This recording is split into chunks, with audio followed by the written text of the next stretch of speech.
कहानी की शुरुआत होती है 3000 नोबल वॉरियर्स से जो हंस से लड़ रहे थे, यहाँ तक कि दुश्मन डर के मारे कांपने लगे थे और उनके आगे थे 500 अनस्टॉपेबल हैवी कैवलरी। लेकिन फिर वो पेरेंट्स जिन्होंने सालों पहले मुझे बॉर्डर पर एग्जाइल कर दिया था, अचानक बाओंग आ पहुंचे और डिमांड करने लगे कि मैं अपनी सारी अचीवमेंट्स अपने भाई मार्कस को दे दूं ताकि वो मेरी जगह ले सके। वो चाहते थे कि वो इतना बड़ा मिलिट्री क्रेडिट लेकर कैपिटल वापस जाए, सबसे बड़ी प्रिंसेस से शादी करे और फैमिली का नाम रोशन करे। 10 साल खून और तलवारों के बीच गुजारने के बाद मेरे पेरेंट्स से जुड़ी हर उम्मीद कब की मर चुकी थी। आखिर एक पैम्पर्ड डैंडी कैसे ग्रेट वॉल के बाहर इंतजार कर रहे 3 लाख रूथलेस हंस को रोक सकता था। जब वो इतने शौक से अपनी मौत की तरफ भागना चाहते थे तो मैंने सोचा मिलिट्री पावर और टाइटल उन्हें दे देने में क्या हर्ज है। लेकिन उससे पहले मुझे उनसे एक डॉक्यूमेंट साइन करवाना था जिसमें फैमिली टाइज खत्म करने की बात लिखी थी। उस दिन मैं अभी बॉर्डर के पार से वापस लौटा ही था कि मेरी कमांड टेंट का पर्दा अचानक जोर से खींचकर खोला गया। अंदर मेरे पर्सनल गार्ड्स नहीं बल्कि 2 मिडिल एज्ड लोग आए जो महंगे सिल्क कपड़ों में थे और साफ दिख रहा था कि प्रिविलेज में पले हैं। उनके पीछे एक जनरल खड़ा था जिसने ब्रांड न्यू मैजिकल आर्मर पहन रखा था जो उस पर पूरी तरह बेवकूफी लग रहा था। ये थे मेरे प्यारे पेरेंट्स और मेरा महान भाई मार्कस। 10 साल हो चुके थे जब उन्होंने 15 साल की उम्र में मुझे इस मौत से भरे बेलियंग बॉर्डर पर भेज दिया था। इतने समय में वो एक बार भी मुझसे मिलने नहीं आए, लेकिन आज अचानक तीनों साथ आ गए थे। मेरा तथाकथित फादर आर्थर सख्त चेहरे के साथ खड़ा था। उसकी आवाज में नोबल एरोगेंस भरी हुई थी और उसने पूछा कि मैंने झुककर सल्यूट क्यों नहीं किया। मैं हिला तक नहीं, बस अपनी खून टपकाती नॉर्थ विंड ब्लेड को जोर से जमीन में गाड़ दिया। मेरी मदर सैरा जल्दी से आगे बढ़ी ताकि माहौल शांत कर सके। सच कहूं तो उसकी डिप्लोमेसी थोड़ी देर से आई थी। उसने मेरी टूटी फूटी आर्मर को घिन से देखा और फिर अपने बड़े बेटे मार्कस को प्यार भरी नजरों से देखने लगी। कैलेब, तुमने इन 10 सालों में बहुत मेहनत की, उसने कहा, लेकिन उसकी आवाज में जरा भी असली कंसर्न नहीं था। उसके लिए ये बस एक मामूली बात थी। उसने समझाया कि मार्कस को कैपिटल लौटकर प्रिंसेस से शादी करनी है, लेकिन उसके पास ऐसा कोई मिलिट्री अचीवमेंट नहीं है जो इस शादी के लायक हो। इसलिए अब मुझे बेलियंग का कमांड उसे सौंप देना चाहिए। आर्थर बीच में रुका, जैसे मुझे कोई बहुत बड़ा एहसान दे रहा हो। उसने कहा कि मैं किसी फेक नाम से एक रिच मर्चेंट बनकर रह सकता हूं और अपने भाई को सपोर्ट कर सकता हूं। हम फैमिली हैं, उसने कहा। इतने पैटी तो मत बनो। मैं उन्हें देखकर सच में हैरान था कि कोई इतना बेहया भी हो सकता है। उनके बगल में मार्कस अपनी आर्मर के साथ पूरी तरह बेमेल लग रहे व्हाइट जेड फैन से खुद को हवा कर रहा था। उसने मुझे तिरस्कार भरी नजरों से देखा और मॉकिंग टोन में बोला कि उसने सुना है मैंने कुछ हन बैंडिट्स मार दिए और लोकल हीरो बन गया। उसने कहा कि मुझे इतना सेल्फ सेटिस्फाइड नहीं होना चाहिए। उसके हिसाब से मेरी सारी लड़ाइयां बस छोटी मोटी स्क्रिमिश थी जिनका कोई मतलब नहीं था। उसने दावा किया कि जब वो कमांड संभालेगा तब वो बेलियन कैवलरी को असली ग्लोरी दिलाएगा। उसने शेखी बघारी कि वो हन रॉयल कोर्ट को कुचल देगा और एंसेस्टर्स का नाम रोशन करेगा। Minor skirmishes? मेरे पीछे खड़े 3000 स्नो ड्रैगन राइडर्स में से हर एक ने दर्जनों नहीं तो सैकड़ों दुश्मनों को मारा था। कैलेब नाम सुनकर हन बच्चों का रोना बंद हो जाता था, लेकिन उसके मुंह में यह सब बस बच्चों का खेल था। 10 साल से दबा हुआ गुस्सा अचानक आग की तरह भड़क उठा। मेरी उंगलियां सोर्ड की हिल्ट पकड़ते पकड़ते सफेद पड़ गईं और नसें उभर आईं। मेरे अंदर असली मर्डरस इंटेंट उमड़ रहा था। बेलियंग में किसी को मारना मेरे लिए चींटी कुचलने जितना आसान था, लेकिन जब मैंने उनके बदसूरत और इग्नोरेंट चेहरे देखे तो अचानक कुछ बदल गया। मैं जोर से हंस पड़ा। मेरी हंसी पूरे टेंट में गूंजने लगी। मेरे रिएक्शन से वो सब स्टंट रह गए। आर्थर का चेहरा गुस्से से बैंगनी पड़ गया और उसने पूछा, क्या मैं पागल हो गया हूं? मैं हंसना बंद करके उन्हें घूरने लगा और कहा कि वो मिलिट्री पावर ले सकते हैं। ये सुनते ही तीनों के चेहरों पर खुशी फैल गई। मेरी मदर तो ये तक सोचने लगी कि कैपिटल लौटकर नोबल लेडीज के सामने कैसे शेखी मारेगी, लेकिन तभी मैंने टॉपिक बदल दिया। मैंने अपनी रोब से पहले से तैयार किया हुआ डॉक्यूमेंट निकाला और जोर से टेबल पर पटक दिया। वो एक फॉर्मल सेवरेंस डिक्लेरेशन थी जिसमें साफ लिखा था कि आज के बाद मैं कैलेब इस फैमिली से कोई रिश्ता नहीं रखता। हमारी जिंदगी, शादी, दौलत और मौत सब अलग होंगे। उनका ऑनर या डिसग्रेस मुझसे जुड़ा नहीं होगा और मेरी डेस्टिनी उनसे नहीं जुड़ेगी। आर्थर का चेहरा सुअर के लिवर जैसा लाल पड़ गया। उसने उंगली दिखाते हुए चिल्लाकर कहा कि मैं अनफिल क्रिएचर हूं जो फैमिली टाइज तोड़ना चाहता है। मेरी मदर भी चीखने लगी। उसने मुझे हार्टलेस कहा कि मैं फैमिली छोड़ना चाहता हूं। मैं उन्हें देखकर बस सोच रहा था कि यह सब कितना पैथेटिक है। ऐसा नहीं था कि मैं रिश्ते तोड़ना चाहता था। बात यह थी कि उन्होंने मुझे कोई और चॉइस ही नहीं छोड़ी थी। मैंने ब्रश उठाकर उनके सामने फेंक दिया। 10 साल पहले मार्कस के लिए रास्ता साफ करने के लिए उन्होंने एक 15 साल के बच्चे को इस गॉड फॉरसेकन कैनिबलिस्टिक जगह पर फेंक दिया था और अब वो मुझसे लॉयल्टी की उम्मीद कर रहे थे। मैंने उनसे पूछा क्या उन्होंने कभी सोचा कि मैं भी उनका फ्लैश एंड ब्लड हूं? और अब वो यहां आए थे उस फल को काटने जिसे उगाने के लिए मैंने अपनी जान दांव पर लगा दी थी। मैंने पूछा क्या उन्होंने कभी सोचा कि मैं इन 10 सालों में कैसे जिंदा रहा, कैसे मैंने 137 स्कार्स झेले और इस ठंडी जमीन में अपने 8,000 भाइयों को दफनाया। मेरी आवाज ऊंची नहीं थी, लेकिन हर शब्द हथौड़े की तरह उन पर गिर रहा था। मैंने कहा, साइन करो और निकल जाओ। लेकिन ग्रीड से अंधा मार्कस सबसे पहले डॉक्यूमेंट छीन कर ले गया। मार्कस ने अपने पेरेंट्स से कहा कि अगर केलेब रिश्ते तोड़ना चाहता है तो उनका उससे कोई लेना देना नहीं। टाइगर टैली के साथ अब वो बेलियन का नया किंग बनेगा। जब केलेब ने अपने भाई के लालच से भरे चेहरे को देखा तो उसके अंदर की हंसी और गहरी हो गई, जबकि आर्थर अभी भी हिचकिचा रहा था। सैरा ने तुरंत ब्रश उठाया, जल्दी से साइन किया और केलेब को दफा हो जाने को कहा। वो चीखी कि अब उसका सिर्फ एक ही बेटा है। आर्थर भी आखिर अल्टीमेट पावर के लालच को रोक नहीं पाया और उसने भी साइन कर दिया। उसके बाद खुशी से पागल मार्कस ने भी साइन कर दिया। मार्कस ने सेवरेंस पेपर्स केलेब की तरफ फेंक दिए और टेबल से टाइगर टैली ऐसे झपट लिया जैसे कोई अनमोल खजाना हो। वो तीनों खुशी से सेलिब्रेट करने लगे, जबकि केलेब ने आराम से पेपर्स अपनी रोब में रख लिए। कई सालों में पहली बार उसे खुद को आजाद महसूस हुआ, लेकिन उनकी खुशी में किसी ने ये नोटिस नहीं किया कि वॉल पर खड़ा लुकआउट डर से पीला पड़ चुका था, क्योंकि होराइजन पर सिग्नल फायर्स जल उठी थीं। आसमान में आग की लंबी लाइन फैल गई थी। ये 3 लाख हंस का सिग्नल था। केलेब ने मन ही मन उम्मीद की कि उसका भाई इस महान मिलिट्री ग्लोरी के गिफ्ट को अच्छे से एंजॉय करेगा। आर्थर ने केलेब को वार्निंग दी कि वो इस बात को सीक्रेट रखे, वरना मार्कस की प्रिंसेस के सामने रेपुटेशन खराब हो सकती है। केलेब ने उसे पूरी तरह इग्नोर कर दिया। उसे मजाकिया लग रहा था कि आर्थर अब बमी एक्टिंग कर रहा था। उसने अपनी भारी स्कार्ड ब्लैक आर्मर उतारनी शुरू की। हर पीस जमीन पर भारी आवाज के साथ गिर रहा था। सैरा ने नाक ढक ली और खून की बदबू को डिस्गस्टिंग कहा। उसने मार्कस से कहा कि वो इस मनहूस जगह से जल्दी निकल जाए। मार्कस टाइगर टैली हाथ में लेकर खुद को इनविंसिबल समझ रहा था। उसने केलेब को ऐसे देखा जैसे वो कोई आवारा कुत्ता हो। मार्कस ने शेखी बघारी कि अब वो देखेगा फेमस बेलियन कैवलरी सच में कितनी पावरफुल है, और फिर अपने पेरेंट्स को लेकर बाहर निकल गया। उधर केलेब आराम से सिंपल लिनन क्लोथ्स पहनने लगा। 10 साल की बेड़ियां आखिर टूट चुकी थीं। तभी जेकब अंदर आया। वो एक 1 आर्म्ड वेटरन था जिसने शुरू से केलेब के साथ सेवा की थी। उसके चेहरे पर चिंता साफ दिख रही थी। जेकब समझ नहीं पा रहा था कि केलेब ने टाइगर टैली क्यों दे दिया। केलेब ने बस उसके कंधे पर हाथ रखा और कहा कि अब वो कोई किंग नहीं रहा, सिर्फ केलेब नाम का एक ऑर्फन है। फिर वो हल्का सा मुस्कुराया और बोला कि चलो तमाशा देखते हैं। उसे भी जानना था कि उसका भाई 3000 एलीट स्नो ड्रैगन राइडर्स को कैसे कमांड करेगा। ड्रिल ग्राउंड्स पर राइडर्स काली आर्मर में खामोश और डरावने तरीके से खड़े थे। ये वो लोग थे जो लाशों के पहाड़ों से निकल कर आए थे। मार्कस प्लेटफॉर्म पर चढ़ा, गला साफ किया और लंबी एरोगेंट स्पीच शुरू कर दी। उसने खुद को नया कमांडर अनाउंस किया और पुराने लीडर को बस एक वॉचडॉग कहा। उसने हनकोट को कुचलने की बड़ी बड़ी बातें की, लेकिन 3000 राइडर्स में से किसी ने पलक तक नहीं झपकाई। खामोशी इतनी भारी थी कि मार्कस को फिजिकली अनकंफर्टेबल महसूस होने लगा। फ्रस्ट्रेटेड होकर मार्कस दहाड़ा और पूछा कि क्या वो लोग टाइगर टैली की अवहेलना करने की हिम्मत कर रहे हैं। फिर भी कोई नहीं हिला। सारा चीखने लगी कि सोल्जर्स ट्रेजन कर रहे हैं। वो चिल्लाई कि उसके बेटे के हाथ में टाइगर टैली है। क्या सैनिक गद्दारी कर रहे हैं? मार्कस गुस्से से पागल हो चुका था। उसे लग रहा था कि उसकी ऑथोरिटी का मजाक उड़ाया जा रहा है। उसने एक सेंट्यूरियन की तरफ उंगली दिखाई और दहाड़ते हुए उसे आगे आने को कहा और पूछा कि उसने आदेश का जवाब क्यों नहीं दिया। वो सेंट्यूरियन एक खुरदुरा आदमी था जिसकी गर्दन पर लंबा टेढ़ा स्कार था। उसने मार्कस को ऐसे देखा जैसे वो पहले से मरा हुआ आदमी हो। उसकी भारी लेकिन साफ आवाज गूंजी, हम सिर्फ बेलियन के किंग को मानते हैं। मार्कस गुस्से से कांपने लगा। वो चीखा कि अब वही किंग है और उस आदमी को घसीटकर एग्जीक्यूट करने का आदेश दिया। वो काफी देर तक चिल्लाता रहा, लेकिन एक भी गार्ड नहीं हिला। सब महसूस कर सकते थे कि 3000 जानलेवा निगाहें प्लेटफॉर्म पर जमी हुई हैं। जो भी हिलने की कोशिश करता सेकंडों में टुकड़े टुकड़े हो जाता। मार्कस का चेहरा गहरे बैंगनी रंग का हो गया जब उसे समझ आया कि टाइगर टैली एक सेंचुरियन को भी नहीं हिला सकती। फील्ड के किनारे खड़े केलेब ने तय किया कि अब सही समय आ गया है। उसने अपनी जेब से एक छोटी विसल निकाली। एक तेज चीर देने वाली सीटी की आवाज पूरे मैदान में गूंजी और उसी पल चमत्कार हुआ। 3000 बर्फ की मूर्तियों जैसे खड़े सैनिक अचानक जिंदा हो उठे। सबसे पहले लीड सेंट्यूरियन ने अपनी आर्मर खोलनी शुरू की। मेटल के जमीन पर गिरने की भारी आवाज पूरे मैदान में गूंजने लगी, क्योंकि एक एक करके सारे सोल्जर्स वहीं करने लगे। आर्थर, सारा और मार्कस की डरी हुई आंखों के सामने एलीट राइडर्स उस आर्मर को उतारने लगे जिसे वो अपनी जान से ज्यादा कीमती मानते थे। उन्होंने अपने स्पीयर्स और आर्मर को ऐसे फेंक दिया जैसे अब उनका उनसे कोई रिश्ता ही नहीं रहा। कुछ ही देर में 3000 आदमी सिंपल ट्यूनिक्स में खड़े थे। उनके शरीर डरावने बैटल स्कार्स से भरे हुए थे और फिर सब एक साथ केलेब की दिशा में एक घुटने पर बैठ गए। मार्कस का चेहरा बैंगनी से सीधा मौत जैसा सफेद पड़ गया। केलेब ने अपनी फैमिली की तरफ दूसरी बार देखा तक नहीं। वो जेकब और अपने पर्सनल गार्ड्स की तरफ मुड़ा और इशारा किया कि अब हमेशा के लिए कैंप छोड़ने का समय आ गया है। वो वहां से चल पड़े।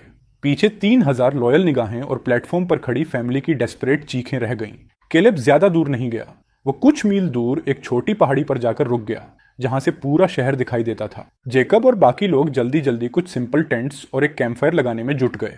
जल्द ही भुनती हुई शीप की खुशबू हवा में फैल गई और केलेब ने गोल्डन ब्राउन मांस का एक बड़ा टुकड़ा तोड़कर जेकब के साथ शेयर किया।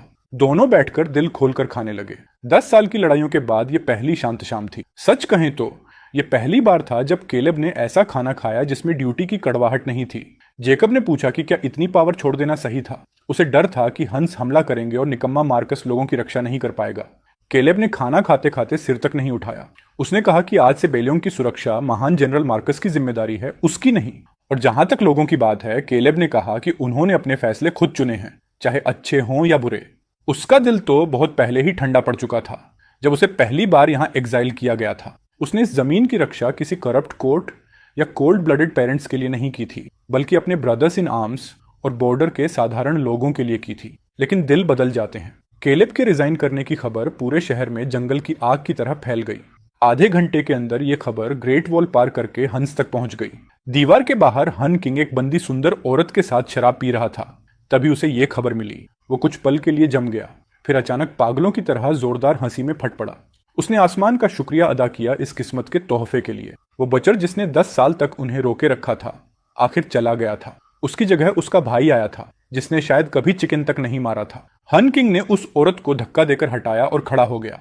उसकी आंखें लालच से चमक रही थीं। 10 लंबे साल बीत चुके थे और उसके वॉरियर्स की तलवारों पर जंग लगने लगी थी। उसने अपनी गोल्डन सिमिटर निकाली और साउथ की तरफ इशारा किया, उन जमीनों को वापस लेने के लिए जिन्हें केलेब ने इतनी बेरहमी से डिफेंड किया था। विशाल मैदानों में फैले लाखों हन रेडर्स ने एक साथ ऐसी डरावनी चीख निकाली कि हड्डियां तक कांप जाए। केलेब के साये ने उन्हें बहुत लंबे समय तक दबाकर रखा था और अब उनका जमा हुआ डर कत्लेआम की भूख में बदल चुका था। 3 लाख की सेना काले समंदर की लहर की तरह नॉर्दर्न पास की तरफ बढ़ने लगी। उधर शहर में हमारा प्यारा मार्कस उसी कमांड टेंट में एक लेविश बैंक्वेट कर रहा था जो कभी केलेब का हुआ करता था। उसने शहर की सबसे बेहतरीन डांसर्स और म्यूजिशियंस बुला रखी थी। हवा में डेकेडेंट म्यूजिक और शराब की भारी बदबू भरी हुई थी। मार्कस घमंड से बैठा था, आधा नशे में डूबा हुआ, और एक ग्लैमरस डांसर उसके हाथों में लिपटी हुई थी। वो औरत उसे टोस्ट ऑफर कर रही थी, जबकि उसके पेरेंट्स आर्थर और सारा अपनी सीट से ये सब देख रहे थे। हालांकि दिन में वो डर गए थे, लेकिन अब अपने बेटे को कमांड में देखकर उनका पुराना एरोगेंट सुपीरियोरिटी वाला एटीट्यूड वापस आ चुका था। सेरा आगे झुककर पूछने लगी कि क्या वो जिद्दी सोल्जर्स आखिर मान गए। मार्कस ने हाथ हिलाकर डिसमिस करते हुए कहा कि वो सब बस गंवार पेजेंट्स हैं जो भूखे और बिना सैलरी के जल्द ही घुटनों के बल वापस आ जाएंगे। आर्थर ने अपनी दाढ़ी सहलाई और सहमति में सिर हिलाया। उसे पूरा यकीन था कि ऐसे लोगों को सिर्फ सख्त हाथ से ही संभाला जा सकता है। पूरी फैमिली फ्यूचर की वेल्थ और पावर के सपनों में खोई हुई थी। उन्हें आने वाले तूफान का जरा भी अंदाजा नहीं था। अचानक जमीन हल्की हल्की कांपने लगी। टेबल पर रखे वाइन ग्लासेस हिलने लगे। मार्कस ने भौहें सिकोड़ते हुए पूछा, क्या अर्थक्वेक आया है?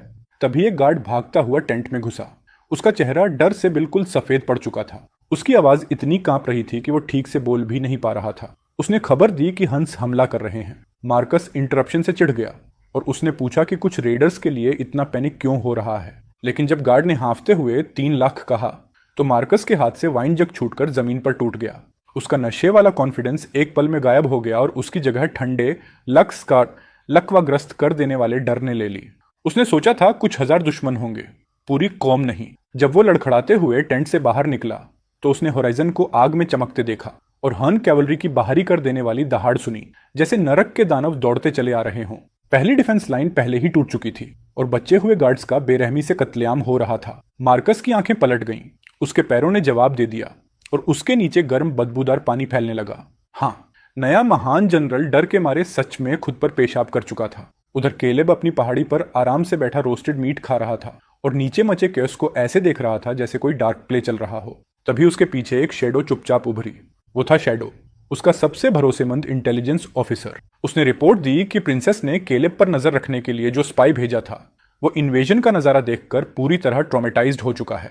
केलेब ने शांत स्वर में कहा कि अब उस एरोगेंट प्रिंसेस को समझ आएगा कि जब बुचर भेड़ियों को खुला छोड़ देता है तब क्या होता है। जल्द ही पूरा किंगडम जान जाएगा कि नॉर्थ का असली किंग कौन है। पास पर लगी आग पूरी रात जलती रही और मरते हुए लोगों की चीखें मीलों दूर तक सुनाई देती रहीं। जेकब और बाकी गार्ड्स पास ही खड़े थे। उनकी मुट्ठियां इतनी जोर से भींची हुई थीं कि नकल्स सफेद पड़ चुके थे और उनकी आंखें दबे हुए गुस्से से लाल थीं। वो डेस्परेटली नीचे भागकर अपने पुराने ब्रदर्स इन आर्म्स और बेगुनाह टाउन पीपल को बचाना चाहते थे। लेकिन केलेब के डायरेक्ट ऑर्डर के बिना एक भी आदमी हिलने की हिम्मत नहीं कर रहा था, चाहे ये सब देखना कितना भी दर्दनाक क्यों ना हो। आखिर एक गार्ड बोल पड़ा। उसकी आवाज इमोशन से टूट रही थी जब उसने ऑर्डर्स की भीख मांगी, लेकिन केलेब चुप रहा। वो बस आराम से अपनी वाइन पीता रहा। उसे पता था कि जब तक कैपिटल खुद खून की असली कीमत महसूस नहीं करेगा, तब तक वो उसकी प्रोटेक्शन की वैल्यू कभी नहीं समझेंगे। सुबह होने तक हमला करने वाली पहली वेव आखिर पीछे हट गई, लेकिन सिर्फ इसीलिए क्योंकि हंस दिन भर की लूट पूरी कर चुके थे। पहली डिफेंस लाइन पूरी तरह खत्म हो चुकी थी। पीछे सिर्फ लाशों के पहाड़ और खून की नदी बची थी। मार्कस को घसीटकर वापस कमांड टेंट में लाया गया। होश में आते ही उसने अपने फादर की रोब्स पकड़ ली और हिस्टेरिकली रोने लगा। वो काउंटर अटैक के बारे में नहीं सोच रहा था, वो सिर्फ अपनी जान के डर से कांप रहा था। आर्थर भी उतना ही बेकार था। उसका चेहरा कागज जैसा सफेद पड़ चुका था और उसके होंठ कांप रहे थे। उसने पूरी जिंदगी रॉयल कोर्ट की साजिशों में बिताई थी, लेकिन ऐसा स्लॉटर फील्ड उसने कभी नहीं देखा था। आर्थर ने अपने प्यारे बेटे को पकड़ लिया, रोते हुए केलेब को कोसने लगा और पूरे डिजास्टर का ब्लेम उसी लड़के पर डाल दिया। उसने कहा कि केलेब ने जानबूझकर इतनी भारी जिम्मेदारी मार्कस पर डाली ताकि वो फेल हो जाए। ये सच में बेहूदगी थी। मार्कस ने डूबते आदमी की तरह इस बात को पकड़ लिया। अचानक उसकी आंखें चमक उठीं। उसने इंसिस्ट किया कि केलेब जरूर आसपास कहीं बैठा उन्हें देख रहा होगा। वो चिल्लाया कि केलेब को ढूंढो और उसे मजबूर करो कि वो हंस से लड़े। आर्थर कांपती आवाज में पूछने लगा कि क्या वो आदमी वापस आएगा भी। तभी सारा बोली कि उन्हें केलेब को वापस आने का आदेश देना चाहिए, वरना वो पूरी दुनिया में फैला देंगे कि केलेब ने रिवेंज लेने के लिए खुद हंस को बुलाया था। ऊंची पहाड़ी पर बैठा केलेब शैडो की रिपोर्ट सुन रहा था। उसके चेहरे पर मॉकिंग स्माइल और गहरी हो गई जब उसे समझ आया कि वो लोग अभी भी मोरल ब्लैकमेल इस्तेमाल करने की कोशिश कर रहे हैं। मार्कस अपनी ट्विस्टेड लॉजिक से और हिम्मत पकड़ चुका था। उसने केलेब को ढूंढने के लिए लोग भेजे और साथ ही अपनी फेक लीडरशिप दिखाने के लिए दूसरा तमाशा तैयार करने लगा। उसने वेटरन आयरन राइडर्स को, जिनसे पहले ही आर्मर और स्पीयर्स छीन लिए गए थे, दूसरी डिफेंस लाइन की दीवारों पर जबरदस्ती खड़ा कर दिया। खुद पीछे सुरक्षित जगह पर खड़े होकर वो चीखने लगा कि जो भी पीछे हटेगा उसके पूरे फैमिली को एग्जीक्यूट कर दिया जाएगा। वो अनआर्मर्ड सोल्जर्स की ठंडी और कॉन्टेम्प्ट से भरी निगाहों को पूरी तरह इग्नोर कर रहा था। ये कोई डिफेंस नहीं थी, ये एक तरफा मैसेकर था। जल्द ही हंस ने दूसरी वेव लॉन्च की। वो अपने साथ मैसिव बैटिंग रैम और कैटापुल्ट्स लेकर आए। मार्कस बैटलमेंट्स के पीछे छिप गया। वो इतना डरा हुआ था कि सिर तक उठाने की हिम्मत नहीं कर पा रहा था। उसने देखा कि वही लेजेंडरी कैवलरी जिससे वो कभी जलता था, अब हंस के हाथों गेहूं की फसल की तरह काटी जा रही थी। उनके पास लड़ने के लिए सिर्फ पत्थर और अपने दांत बचे थे।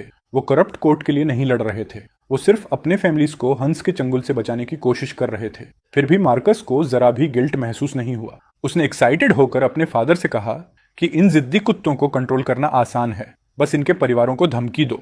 केलेब को पता था कि वो लोग इनकॉम्पिटेंट हैं, लेकिन उसे अंदाजा नहीं था कि वो इतने घटिया भी हो सकते हैं।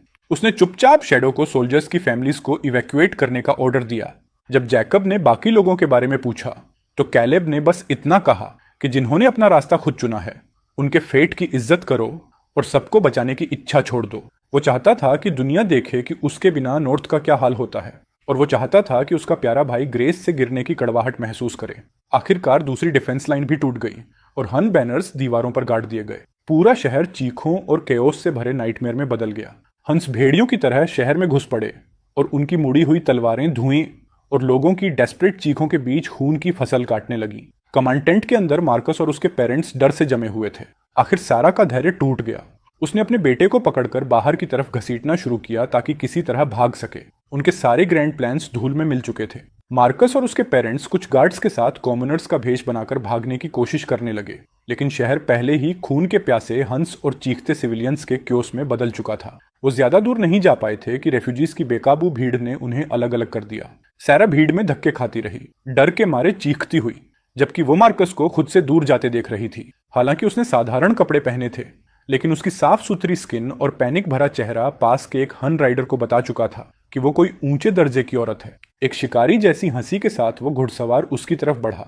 उसका विप हवा में उठा हुआ था और सारा डर से जड़ हो गई।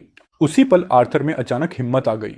वो झपट कर आगे बढ़ा और सारा को धक्का देकर हटाया। ठीक तभी विप उसकी पीठ पर आकर पड़ा। उस वार ने उसकी चमड़ी चीर दी, लेकिन उसने दर्द की परवाह नहीं की। वो सारा पर चिल्लाया कि भागो। वो डेस्परेटली घोड़े का सिर पकड़कर लटक गया, जबकि सारा बिना पीछे देखे भाग निकली। हन गुस्से से पागल हो गया। उसने अपनी कर्व्ड ब्लेड निकाली और एक ही वार में आर्थर का हाथ काट दिया।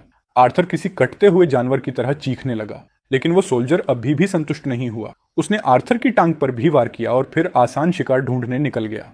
उधर मार्कस की हालत भी अच्छी नहीं थी। उसे उन्हीं सिविलियंस ने गिराकर कुचल दिया था जिन्हें वो कभी नीची नजर से देखता था। उसका पैम्पर्ड शरीर ऐसा दर्द कभी नहीं झेल पाया था। आंसू उसकी आंखों को धुंधला कर रहे थे जबकि वो रेंगते हुए भागने की कोशिश कर रहा था। उसने ऊपर देखा तो एक विशाल हंस सोल्जर रोते हुए इन्फेंट को हाथ में पकड़े खड़ा था। वो हंस रहा था और बच्चे को बोनफायर में फेंकने की तैयारी कर रहा था। बच्चे की मां मिट्टी में घुटनों के बल गिरी हुई सोल्जर की टांग पकड़कर दया की भीख मांग रही थी, लेकिन उसे कूड़े की तरह लात मारकर हटा दिया गया। मार्कस ने देखा कि सोल्जर ने बच्चे को आग की तरफ उछाल दिया। उस नजारे ने उसका पेट घुमा दिया।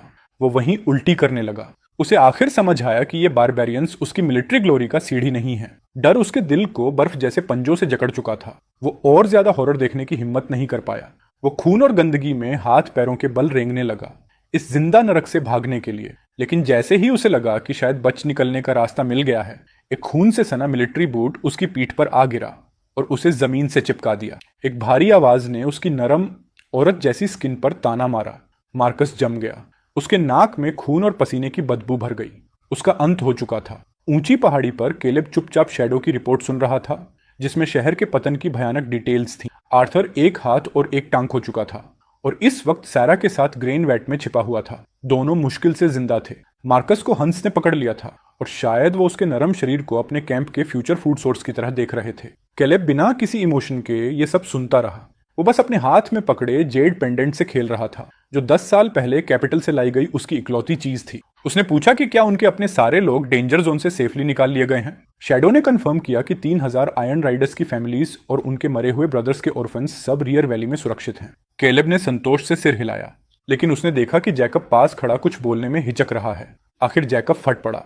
उसने पूछा, उन लाखों इनोसेंट सिविलियंस का क्या जो अभी भी शहर में फंसे हुए हैं? केलेब उसकी तरफ मुड़ा, फिर पीछे खड़े उन सोल्जर्स की तरफ देखा जिनकी आंखों में भी वही कॉन्फ्लिक्ट था। उसने जैकब से पूछा कि जब उससे कमांड छीन ली गई थी तब क्या उन सिटीजन्स में से किसी ने उसके लिए आवाज उठाई थी? जैकब चुप रहा। उसके पास जवाब नहीं था। तब केलेब ने पूछा कि क्या किसी ने उसके 3000 ब्रदर्स की जान के लिए भीख मांगी थी?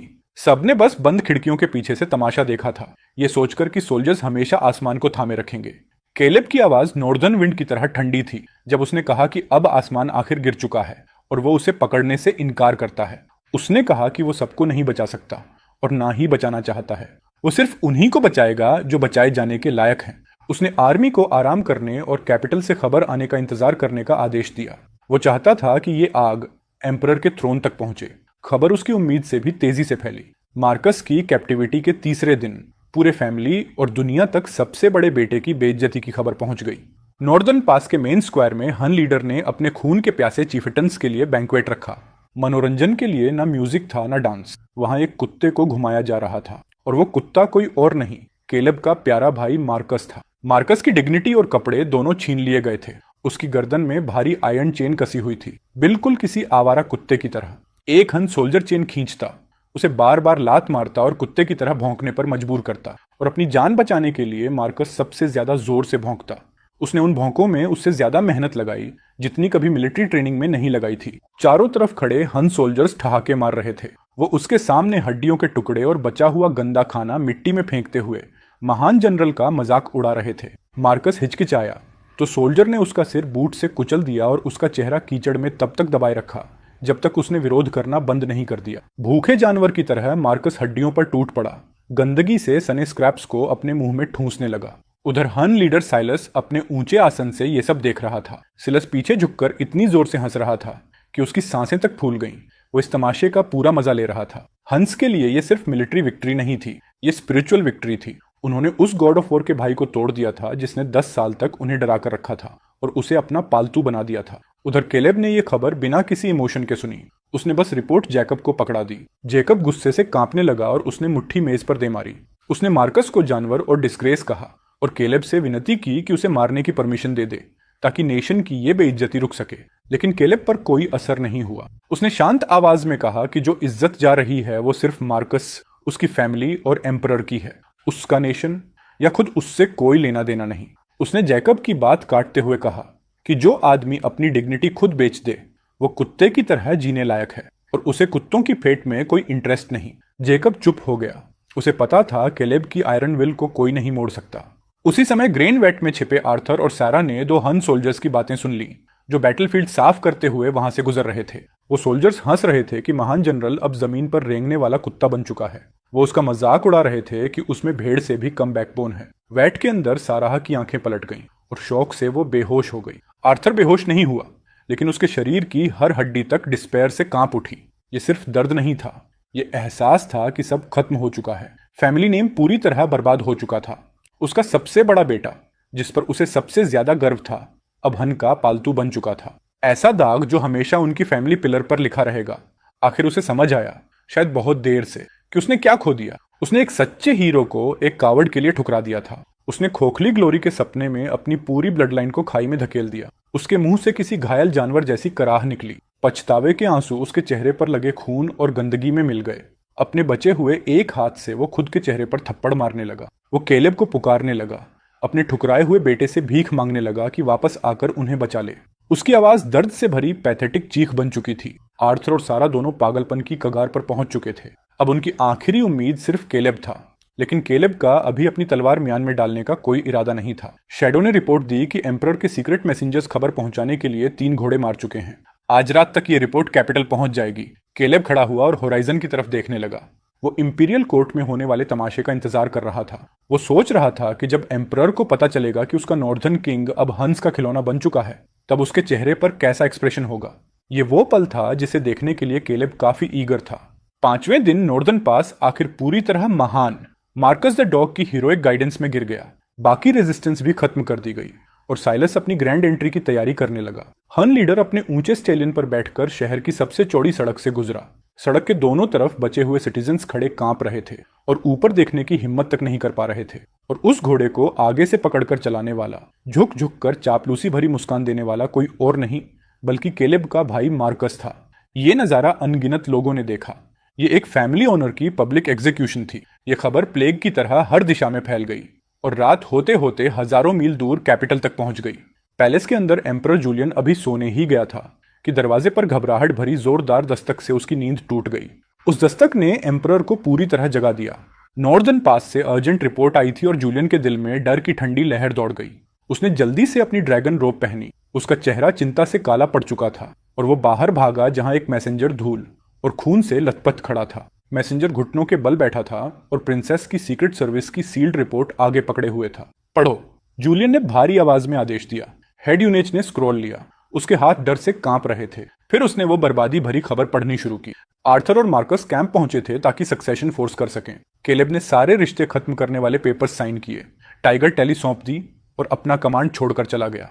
नई कमांडर मार्कस इतनी निकम्मी निकला कि 3000 एलीट राइडर्स ने उसी वक्त उसके ऑर्डर्स मानने से इनकार कर दिया।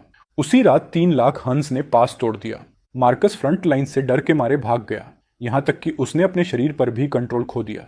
आर्मी तबाह हो गई, नॉर्थ गिर चुका था और मार्कस पकड़ा गया, जिसने खुद को बचाने के लिए हंस का कुत्ता बनना स्वीकार कर लिया। यहां तक कि उनके घोड़ों को खुद लीड करने लगा। जब यूनक ने ये आखिरी बेइज्जती पढ़ी तो जूलियन का चेहरा भूत जैसा सफेद पड़ गया। अब वो और सहन नहीं कर पा रहा था। जूलियन के मुंह से खून की उल्टी निकल गई, जिसने उसकी गोल्डन रोब्स को लाल कर दिया।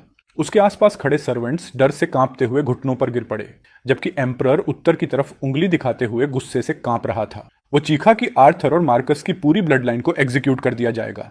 उसने कभी सोचा भी नहीं था कि जिस आदमी को उसने प्रमोट किया और जिसे फ्यूचर सन इन लॉ चुना, वही आसमान में इतना बड़ा छेद कर देगा। नॉर्थ के गिरने का मतलब था कि एम्पायर का गेटवे अब पूरी तरह खुल चुका है।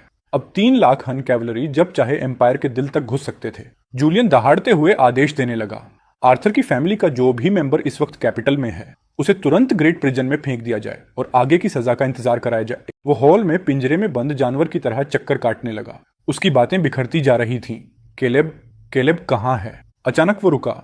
ब्लड शॉट आंखों के साथ हेड यूनक की कॉलर पकड़ ली और चिल्लाया कि उस आदमी को ढूंढो जो अभी भी ये सब रोक सकता है। वो किसी भी कीमत पर केलेब को वापस चाहता था ताकि वो हंस को रोक सके। यूनक लगभग रोने लगा जब उसने कहा कि रिपोर्ट के मुताबिक जनरल केलेब ने अपना फैमिली नेम छोड़ दिया है और उसका कोई पता नहीं है। जूलियन ने उसे लात मारकर दूर फेंक दिया और निकम्मा कहा। उसने आदेश दिया कि धरती के हर कोने में केलेब को ढूंढा जाए। उसने वादा किया कि अगर केलेब वापस आ जाए तो उसे कुछ भी दिया जाएगा, टाइटल्स, लैंड्स, जो चाहे, बस वो हंस को पीछे धकेल दे। वो डेस्परेशन में प्रिंसेस का हाथ तक देने को तैयार हो गया। उस मेस को ठीक करने के लिए जिसे बनाने में उसका भी हाथ था। पूरा पैलेस क्योस में डूब गया। सबको एहसास हो चुका था कि सच में आसमान टूट रहा है। उधर प्रिंसेस लूना अपने शानदार चैम्बर्स में ये खबर सुन रही थी। वो बैठी सोच रही थी कि जिसे वो हीरो समझती थी वो असल में कावड़ निकला। वो हमेशा केलेब को नीची नजर से देखती थी, नॉर्थ का वो बुचर जो हमेशा खून की बदबू में डूबा रहता था। लेकिन अब रियलिटी ने उसे जोरदार तमाचा मारा था। उसका हीरो मार्कस तो ऐसा कुत्ता निकला जो चिकन तक नहीं मार सकता था, जबकि जिस आदमी से वो नफरत करती थी वही सबकी सुरक्षा की दीवार था। उसे समझ आया कि पिछले 10 सालों से केलेब अकेला ही आधे एम्पायर का पिलर बना हुआ था। जिस आदमी से उसकी शादी होने वाली थी वो सच में मर्दों में जायंट था। फिर भी उसने, रॉयल फैमिली ने और आर्थर के हाउस ने खुद उसे दूर धकेल दिया। पछतावा जहरीले सांप की तरह उसके दिल को काटने लगा। वो अचानक खड़ी हो गई। उसकी आवाज कांप रही थी, लेकिन उसमें डेस्परेट डिटर्मिनेशन था। उसने तय किया कि वो खुद नॉर्थ जाएगी, केलेब को ढूंढेगी और वापस लाएगी। उसे अंदर से पता था कि एम्पायर, थ्रोन और खुद उसे बचाने वाला सिर्फ वही आदमी है जिसे सबने छोड़ दिया था। सुबह होने से पहले ही कैपिटल का माहौल बदल गया। इंपीरियल गार्ड ने आर्थर की एस्टेट पर धावा बोल दिया। हाउस होल्ड का हर मेंबर, दूर के रिश्तेदारों से लेकर सबसे छोटे सर्वेंट तक, नींद से खींचकर कोर्टयार्ड में घसीट लाया गया। फिर डिक्री पढ़ी गई, देशद्रोह के अपराध में पूरे क्लैन को कैद किया जाएगा। कोर्टयार्ड दर्द भरी चीखों से भर उठा। कल तक जो रिश्तेदार मार्कस के प्रिंस बनने की शेख ही मार रहे थे, आज डंजन भेजे जा रहे थे। वो चीख चीख कर खुद को इनोसेंट बता रहे थे और सारा ब्लेम आर्थर और मार्कस पर डाल रहे थे। लेकिन गार्ड्स को कोई फर्क नहीं पड़ा। उनके ऑर्डर्स एब्सोल्यूट थे और एक समय की महान फैमिली का पतन सच में शुरू हो चुका था। आर्थर हाउस से जुड़ा हर इंसान उठा लिया गया। एक ही पल में कैपिटल की सबसे प्रेस्टिजियस स्टेट प्लेग लगी जगह जैसी बन गई, जहां जाने से लोग बचने लगे। ये सब केलेब के स्पाइस ने उसे रिपोर्ट किया, लेकिन केलेब ये सब सुनकर भी बिल्कुल काम रहा। उसे पता था कि वो लोग बस वही काट रहे हैं जो उन्होंने बोया था। अरेस्ट्स के अलावा एम्परर ने 2 और डिक्रीज जारी किए थे। शैडो एजेंट अपनी ब्रीफिंग जारी रखता है। पहला ऑर्डर था कि ministry of war veteran general Lee के अंडर 3 लाख मैन इकट्ठा करे ताकि नॉर्थ वापस लिया जा सके। केलेब बस हंस पड़ा। उसे पता था कि कैपिटल के सैनिक लग्जरी में इतने नरम हो चुके हैं कि प्रैक्टिकली बेकार हैं। उसने माना कि जनरल ली केपेबल है, लेकिन वो बूढ़ा हो चुका है और उसके पास एलीट ड्रैगन बैनर राइडर्स नहीं है। जब केलेब ने दूसरे डिक्री के बारे में पूछा तो एजेंट ने उसे पब्लिक अपॉलॉजी की कॉपी पकड़ा दी जो पूरे रेल्म में जारी की गई थी। केलेब ने स्क्रॉल खोला और पाया कि वो सरप्राइजिंगली सिंसेरिटी के साथ लिखा गया था। एम्परर ने शुरुआत आर्थर और मार्कस की शेमलेस हरकतों को कोसते हुए की थी। फिर अचानक उसका टोन बदल गया और वो केलेब की तारीफों के पुल बांधने लगा। डिक्री में लिखा था कि नॉर्थ का संकट कोर्ट की गलती है, जनरल की नहीं, और एम्पायर को अपने असली प्रोटेक्टर की डेस्परेटली जरूरत है। जूलियन ने केलेब से विनती की कि वो पुरानी ग्रीवेंस को एक तरफ रखकर लोगों की खातिर वापस लौट आए और मैसेज को बचाए। अगर केलेब वापस आ जाए तो एम्परर दुनिया की हुकूमत उसके साथ बांटने का वादा करता है। उसे लैंड्स और किंग का टाइटल दिया जाएगा। दुनिया में हिस्सेदारी और किंग बनाए जाने का ऑफर बहुत बड़ा था। 10 साल पहले शायद ये सुनकर केलेब की आंखों में आंसू आ जाते, लेकिन अब इन शब्दों को देखकर उसे बस आयरनी महसूस होती है। सच कहें तो उसे अच्छी तरह पता था कि एम्परर इतना जेनरस क्यों बन रहा है। उन्होंने केलेब को चेंबर पोर्ट की तरह इस्तेमाल किया था। जरूरत पड़ने पर बाहर निकालो और काम खत्म होने पर बिस्तर के नीचे फेंक दो। अब जब एम्परर डेस्परेट हो चुका है तो वो उसे वापस लाना चाहता है, लेकिन केलेब ऐसी सस्ती डील में इंटरेस्टेड नहीं था। फिर एजेंट ने बताया कि प्रिंसेस लूना भी एक मैसिव बाउंटी और डिक्री लेकर नॉर्थ की तरफ निकल चुकी है। केलेब ने अपोलॉजी वाली स्क्रोल आग में फेंक दी। अब उसे क्यूरियोसिटी थी कि वो घमंडी प्रिंसेस क्या इंटरेस्टिंग टर्म्स ऑफर करेगी। उसका सबॉर्डिनेट जेकब एम्परर की इतनी सबमिशन और किंगशिप के ऑफर से स्टन्ड था। केलेब ने शांत नजरों से उसकी तरफ देखा और पूछा कि क्या वो सच में ऐसे आदमी का टाइटल चाहेगा जो अपनी खुद की स्किन तक नहीं बचा सकता। जेकब को सच समझ आ गया। 3 लाख हंस गेट्स पर खड़े थे और डायनेस्टी बिखर रही थी। एम्परर बस एक ब्लैंक चेक दे रहा था, उम्मीद करते हुए कि केलेब अपनी जान बेचकर रॉयल मेस साफ कर देगा। उसने पूछा, केलेब का प्लान क्या है? केलेब ने सिर्फ एक शब्द कहा, वेट। वो इंतजार करना चाहता था जब तक वो लोग अपनी हर कार्ड ना खेल लें और असली डिस्पेयर तक ना पहुंच जाए। जब जैकब ने पूछा कि अगर हंस कैपिटल तक पहुंच गए तो क्या होगा, केलेब ने बस कहा, तो क्या? अगर कैपिटल गिरता है तो करंट डायनेस्टी खत्म हो जाएगी, लेकिन दुनिया जरूरी नहीं कि उसी फैमिली की रहे। जेकब हाँफ उठा जब उसे केलेब की असली एम्बिशन समझ आई। वो सिर्फ किंग नहीं बनना चाहता था, वो पूरा एम्पायर चाहता था। जब कैपिटल की आर्मी रास्तों में घिसट रही थी और प्रिंसेस लूना की कैरेज रेफ्यूजीज की भीड़ में फंसी हुई थी, तब 2 लोग केलेब तक सबसे पहले पहुंच गए। वो थे आर्थर और उसकी वाइफ सैरा। वो उस नरक जैसे शहर से कैसे निकले कोई नहीं जानता। शायद किसी दयालु इंसान ने जंगलों के रास्ते बताए होंगे, लेकिन किसी तरह वो केलेब तक पहुंच गए। उस दिन मूसलाधार बारिश हो रही थी। भारी बूंदें टेंट्स पर ऐसे गिर रही थीं जैसे लगातार हथौड़े बरस रहे हों। अंदर केलेब और उसके आदमी आराम से वाइन और मीट एंजॉय कर रहे थे कि तभी एक गार्ड अंदर आया और अजीब रिपोर्ट दी। दो लोग जो खुद को केलेब के पेरेंट्स बता रहे हैं, बाहर कीचड़ में घुटनों के बल बैठे हैं और मिलने की मांग कर रहे हैं। टेंट का माहौल तुरंत बर्फ जैसा ठंडा हो गया। हर नजर केलेब पर टिक गई, लेकिन उसके हाथ बिल्कुल स्टेडी रहे। उसने वाइन बोल पकड़ा हुआ था और एक बूंद भी नहीं गिरी। उन्हें घुटनों पर रहने दो, उसने बस इतना कहा और फिर वापस अपनी ड्रिंक की तरफ लौट गया। बाहर तूफान चलता रहा। आर्थर और सारा जमती हुई कीचड़ में घुटनों के बल टिके रहे। आर्थर, जिसने एक हाथ और एक पैर का इस्तेमाल खो दिया था, मुश्किल से खुद को संभाल पा रहा था। उसके बाल गंदगी से चिपके हुए थे और चेहरा मिट्टी से सना हुआ था। उसकी पुरानी डिग्निटी का कोई निशान नहीं बचा था। सारा की हालत और भी बुरी थी। उसके महंगे सिल्क कपड़े फटकर किसी पागल औरत के चिथड़ों जैसे हो चुके थे। वो रोते हुए अपना सिर कीचड़ में पटक रही थी और चीख रही थी कि उसे अपनी गलती का एहसास हो चुका है।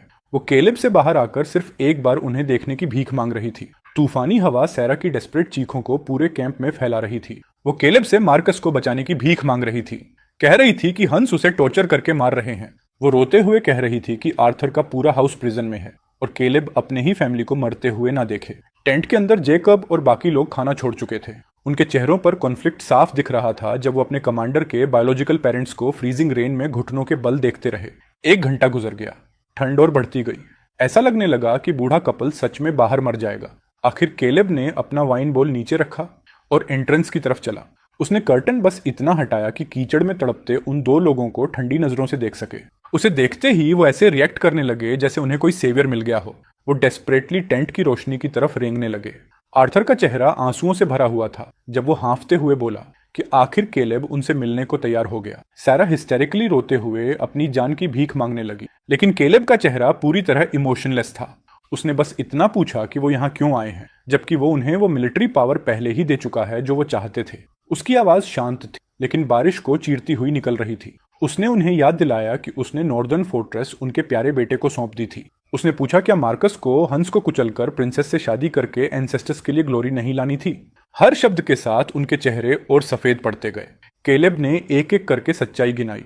नॉर्थ गिर चुका है, उनका बेटा प्रिजनर बन चुका है और फैमिली डंजन में सड़ रही है। फिर उसने एक ठंडी मुस्कान दी और पूछा कि वो अब इस अनफिल वुल्फ के पास वापस क्यों आए हैं। उसने साफ कहा कि किंगडम और उनकी जिंदगी अब उसकी कंसर्न नहीं है। फिर उसने जोर से कर्टन गिरा दिया। बाहर बिजली चमकी और उस पल आर्थर और सारा के खूनहीन टूटे हुए चेहरे रोशनी में दिखाई दिए। उन्होंने कभी सोचा भी नहीं था कि उनकी भीख का जवाब इतनी एब्सोल्यूट और आइसी इंडिफरेंस से मिलेगा। सारा पागलों की तरह बड़बड़ाने लगी। उसे समझ ही नहीं आ रहा था कि जिस बेटे को उसने जन्म दिया वो उसके साथ ऐसा कैसे कर सकता है। उधर आर्थर शौक और ठंड से टूट चुका था। आखिरकार वो बेहोश होकर कीचड़ में गिर पड़ा। टेंट के अंदर भारी सन्नाटा छा गया। जेकब ने केलेब की तरफ देखा जैसे कुछ कहना चाहता हो, लेकिन आखिर में चुप ही रहा। उसे समझ आ चुका था कि उन शब्दों के साथ केलेब और आर्थर हाउस के बीच खून का आखिरी रिश्ता भी हमेशा के लिए टूट गया है। केलेब ने उन्हें मारा नहीं, लेकिन मदद भी नहीं की। उसने बस अपने आदमियों को कहा कि उन्हें मेन रोड तक घसीट कर छोड़ दो और फेट खुद उनका फैसला करेगी। 3 दिन बाद प्रिंसेस लूना की कैरेज आखिरकार पहुंच गई। सफर ने रॉयल लेडी की हालत खराब कर दी थी। उसकी कभी शानदार रहने वाली काररेज अब गंदगी से ढकी हुई थी और उसके अटेंडेंट्स पूरी तरह थके और बदहाल लग रहे थे। फिर भी उसने पहाड़ पर जबरदस्ती चढ़ने की कोशिश नहीं की। उसने बस एक बेहद हम्बल रिक्वेस्ट भेजी, ऑडियंस मांगते हुए। केलेब ने पूरे 1 दिन तक उसे इग्नोर किया। वो सुबह से शाम तक इंतजार करवाता रहा, कैलकुलेट करता हुआ कि प्रिंसेस की पेशेंस कब टूटेगी। तब जाकर उसने जैकब को भेजा कि उसे ऊपर लाया जाए। लूना अकेले आने का फैसला करती है। वो किसी गार्ड को साथ नहीं लाती और खुद केलेब के टेंट की तरफ बढ़ती है। अंदर केलेब आग के पास बैठा अपनी ब्लेड आराम से शार्पन कर रहा था। प्रिंसेस एक सिंपल व्हाइट ड्रेस पहने अंदर आई। उसके बाल बिना किसी जूल के पीछे बंधे थे। उसमें एक नाजुक ऑलमोस्ट इथेरियल ब्यूटी थी, जैसी सिर्फ उन लोगों में मिलती है जिन्होंने पूरी जिंदगी पैलेस वॉल्स के पीछे बिताई हो। लेकिन इस वक्त वो खूबसूरती ह्यूमिलिएशन और एंग्जाइटी से ढकी हुई थी। उसने केलेब के रफ कपड़े और बैटल हार्डेंड सोल्जर्स को देखा। जिस आदमी को वो कभी नीची नजर से देखती थी, उसे देखकर उसकी आंखों में डर की हल्की चमक आई। उसने टेंशन भरी आवाज में पूछा, क्या आप ही केलेब हैं? लेकिन केलेब ने अपनी सोर्ड से नजर तक नहीं उठाई। उसने बस ठंडे तरीके से कहा, क्या बात है? उसकी ये कोल्डनेस साफ तौर पर लूना को डिस्टर्ब कर गई। कैपिटल में कोई भी उससे इतनी ब्लंट डिसरेस्पेक्ट से बात करने की हिम्मत नहीं करता था। उसने गहरी सांस ली, अपना इरिटेशन दबाया और नरम आवाज में कहा कि वो अपने पिता के डिक्री की तरफ से आई है। केलेब ने बीच में ही रोक दिया और सूखे टोन में कहा, कि वो अपॉलॉजी पहले ही पढ़ चुका है और उसे उसकी प्रोज काफी एलिगेंट लगी। लूना का चेहरा शर्म और गुस्से से लाल हो गया, लेकिन उसने होंठ काटे और अपना रॉयल प्राइड निगल लिया। जिस आदमी को वो कभी सिर्फ बुचर समझती थी, उसके सामने गहराई से झुकते हुए उसने माना कि अतीत कोर्ट और आर्थर हाउस की गलती थी। उसने एम्परर की तरफ से माफी मांगी। उसने माना कि केलेब के रिजेंटमेंट की वजह जायज है, लेकिन फिर भी उसे लोगों के सफरिंग के बारे में सोचने की भीख मांगी। 3 लाख हंस कैपिटल को थ्रेटन कर रहे थे। वो डेस्परेशन भरी आंखों से उसकी तरफ देखकर बोली कि वो रिटायरमेंट छोड़कर एम्पायर को बचा ले। उसने प्रॉमिस किया कि एम्परर का वर्ड आयरन क्लैड है, केलेब को अपनी लैंड्स के साथ किंग बनाया जाएगा। फिर उसकी आवाज धीमी होकर लगभग विस्पर बन गई। उसकी गर्दन पर हल्की लाली चढ़ आई जब उसने कहा कि वो खुद भी नेशन के लिए उसकी सर्विस के रिवॉर्ड के रूप में उससे शादी करने को तैयार है।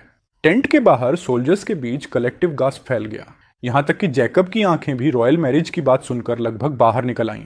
ये ऐसा रिवॉर्ड था जिसके लिए कोई भी नोबलमैन जान दे देता, और उन्हीं शब्दों पर केलेब ने आखिरकार अपनी वेटस्टोन चलाना बंद कर दिया। उसने पहली बार सिर उठाकर लून की आंखों में देखा। मानना पड़ेगा, वो सच में रेयर ब्यूटी थी, और इस वक्त उसकी फ्रेजाइल वल्नरेबिलिटी किसी भी आदमी का दिल हिला सकती थी। जब लून ने देखा कि केलेब ने आखिर उसकी तरफ ध्यान दिया है, तो उसे लगा उसका ऑफर काम कर गया। उसकी आंखों में फिर से हल्का प्राइड और नेचुरल कॉन्फिडेंस लौट आया। उसके मन में था कि कोई भी आदमी ऐसी टेम्पटेशन ठुकरा नहीं सकता। पावर, वेल्थ और खूबसूरत औरत। उसे लगा कि जब एम्पायर की सबसे नोबल लेडी खुद उसके पास आने को तैयार है, तो डील पक्की है। केलेब उसे देखकर अचानक हंस पड़ा। उसकी हंसी सुनकर प्रिंसेस लूना रुक गई। उसे लगा वो मानने वाला है, लेकिन फिर केलेब ने पूछा कि क्या वो सच में सोचती है कि सिर्फ एक सिर हिलाने के बदले उसे क्या मिलेगा? एक ऐसा थ्रोन जो गिरने वाला है, और एक ऐसी औरत जिसे उसके निकम्मे भाई ने पहले ही रिजेक्ट कर दिया था। उसकी आवाज शांत थी, लेकिन हर शब्द ब्लेड की तरह लूना को काट रहा था। उसके चेहरे का सारा रंग तुरंत उड़ गया। अब वहां सिर्फ ह्यूमिलिएशन, एंगर और डिसबिलीफ था। सच कहें तो उसने कभी उम्मीद नहीं की थी कि केलेब उसके मार्कस वाले पुराने एंगेजमेंट को इतनी ब्लंट तरीके से उसके मुंह पर मारेगा। वो हकलाने लगी, उसकी आवाज तक नहीं निकल रही थी। तभी केलेब खड़ा हुआ और उसकी तरफ चलने लगा। वो ऊपर से उसे ऐसी नजरों से देख रहा था जिसमें खुला हुआ मोकरी भरा था। उसने सीधा पूछा कि क्या उसे सच में लगता है कि वो उसके लायक भी है, या फिर उसका फेलिंग रॉयल फैमिली किस हक से उससे नेगोशिएशन करने आया है। उसने साफ कहा कि उसे जो भी चाहिए होगा वो खुद ले लेगा, उसे किसी की चैरिटी की जरूरत नहीं। फिर उसकी तरफ ऊपर से नीचे तक देखते हुए केलेब ने सिर हिलाया और कहा कि वो बहुत ज्यादा टेंटेड है। उसने उसे निकल जाने का आदेश दिया। वो आखिरी शब्द किसी दहाड़ की तरह था जिसने लून को फिजिकली झटका दे दिया। वो लड़खड़ाकर पीछे हटी और जमीन पर गिर पड़ी। अपनी पूरी जिंदगी में उसने कभी इतनी बेइज्जती नहीं झेली थी। आंसू उसकी नजर धुंधली कर रहे थे। उसकी आंखों में रिजेंटमेंट और हेट्रेड जल रही थी, लेकिन फिर भी वो चुप रही।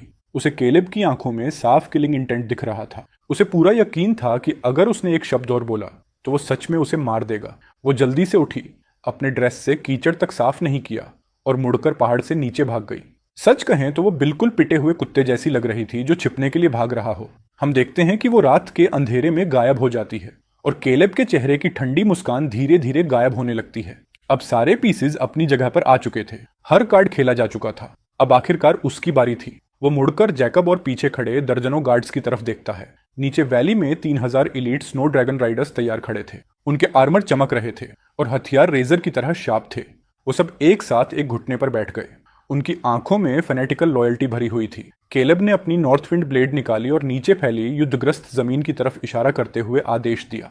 उसकी आवाज शांत रात में गूंज उठी और वैली के हर कोने तक पहुंच गई जब उसने पूरी आर्मी को मार्च करने का कमांड दिया। उसका आदेश ऊंचा नहीं था, लेकिन पर्पस से इतना भारी था कि वहां मौजूद हर आदमी ने उसे साफ साफ सुना। उसके पीछे 3000 सोल्जर्स एक साथ खड़े हो गए।